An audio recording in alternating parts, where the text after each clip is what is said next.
ایک یہودی تھا، بلکہ یہودیوں کا عالم تھا. اس نے ایک دن حضرت بلال حبشی سے کہا کہ مجھے پتہ چلا ہے کہ آپ حضور کے مہمانوں کے لیے سارے بندوبست کرتے ہیں اور بعض اوقات آپ قرض بھی لیتے ہیں، تو میرے پاس کچھ اضافی پیسے پڑے ہوتے ہیں، مجھ سے قرضہ لے لینا. حضرت بلال نے کہا ٹھیک ہے، قرضہ اس سے لے لیا. ایک مقررہ میعاد، ایک وعدہ اس کے ساتھ طے ہو گیا. سیدنا بلال حبشی رضی اللہ تعالیٰ عنہ نے وہ پیسے لا کے مہمانوں پر خرچ کر دیے. ابھی اس وعدے میں نا پیسے لوٹانے میں کچھ دن باقی تھے. نبی کریم علیہ السلام، سیدنا فاروق اعظم، چند اور صحابہ مدینہ منورہ کے ایک چوک میں موجود تھے، تو وہ یہودی مطالبہ کرنے آ گیا. آپ کو میری پوری بات کی سمجھ آ رہی ہے؟ یعنی ابھی جو معاہدہ ہے، جو طے شدہ تاریخ ہے، اس میں دن باقی ہیں. اس نے آ کے کہا میرے پیسے دیں.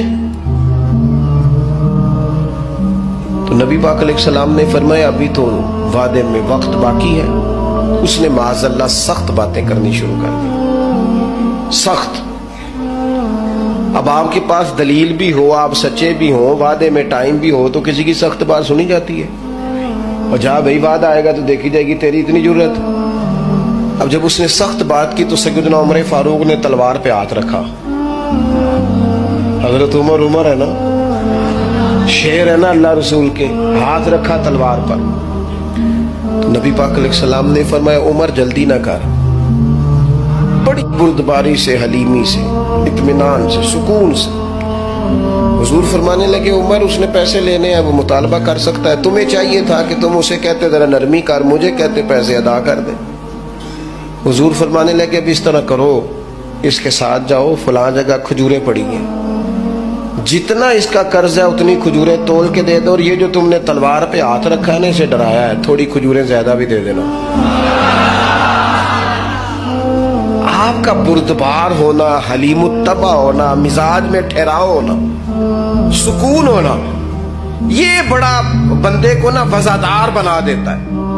آپ ہر شخص کے لیول پہ اتر کر جھگڑا نہ کریں. میں نے دیکھا ہے سیانا بیانا آدمی بچوں کے ساتھ بحث کر رہا ہے، سمجھدار آدمی ہو کے ایک نادان سے گفتگو کر رہا ہے. میں نے شاید پہلے بھی آپ سے کہا تھا کہ میرا ایک فتویٰ ہے، اس سے اختلاف بھی کیا جا سکتا ہے. میرا فتویٰ یہ ہے کہ میاں بیوی کے جھگڑے میں اکثر قصور میاں صاحب کا ہوتا ہے. ہو گئے ہونا ناراض، لگ پہ ہونا پورا نا. ہاں میں نے پتا سی یہ جتنے ہی فتویٰ دیتے اتنے ہی حال ہویا ہے. میاں بیوی کے جھگڑے میں نا زیادہ تر غلطی میاں صاحب کی ہوتی ہے. کیوں بھلا؟ اس لیے کہ عورت بیچاری کی عقل ناقص ہے، اس کی آدھی ہے، وہ پورا سوچنا بھی چاہے تو شعوری طاقت اتنی بلند نہیں. تو میاں صاحب کی تو پوری ہے نا، تو پھر جھگڑا ختم کس نے کرنا تھا؟ تو جی میاں صاحب آکن تینوں آج ٹھیک کر کے ہی چھٹ رہے، تو یہ تو غلط بات ہے نا بھائی.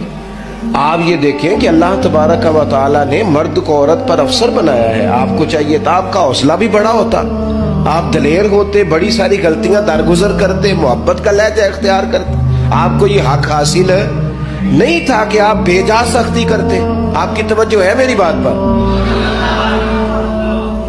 نبی پاک صلی اللہ تعالی علیہ وسلم نے کمال بردباری کے ساتھ فرمایا کچھ زیادہ بھی. حضرت عمر ساتھ لے گئے، کھجوریں تول تول کے دی. حضرت عمر کہتے ہیں اب حضور کا حکم تھا، تھوڑی زیادہ بھی دی. لیکن وہ سیدنا عمر کے مزاج میں جلال تھا. فرماتے ہیں وہ مجھے کہنے لگا عمر ایک بات کرنی تھی. کہتے ہیں مجھے غصہ تھا، میں اس کو پر نرمی کر ہی نہیں رہا تھا. میں نے کہا جی کیا بات کرنی تھی؟ کھجوریں لے جائیں، آپ کا کام ہو گیا. کہتے ہیں وہ کہنے لگا عمر میرے دوست میرے اوپر سختی نہ کر، میرا مسئلہ سمجھ. میں نے کہا وہ کیا؟ کہنے لگا میں یہودیوں کا عالم ہوں، تورات جانتا ہوں. میں نے نا تورات میں آخری نبی اللہ کے محبوب علیہ السلام کی جتنی شانیں پڑھی تھی نا، وہ ساری رسول پاک میں موجود ہے. ایک شان میں نے یہ حضور کی پڑھی تھی کہ وہ بڑے حلیم ہوں گے، بڑے بردبار ہوں گے، ان کے مزاج میں کمال حوصلہ ہوگا، اور جتنا جتنا کوئی جہالت کرتا جائے گا محبوب کی بردباری اتنی بڑھتی جائے گی. عمر میں نے جان بوجھ کے قرضہ دیا تھا، باقی ساری شانیں دیکھ لی تھی، یہ میں دیکھنا چاہتا تھا. میں نے قرضہ بھی جان بوجھ کے دیا، وقت سے پہلے بھی جان بوجھ کے آیا، سخت باتیں بھی معاذ اللہ کی، لیکن جب رسول پاک صلی اللہ علیہ وسلم کی بردباری، حوصلہ اور وفاداری دیکھی تو عمر اب تو مہربانی کرنا، مجھے لے چلنا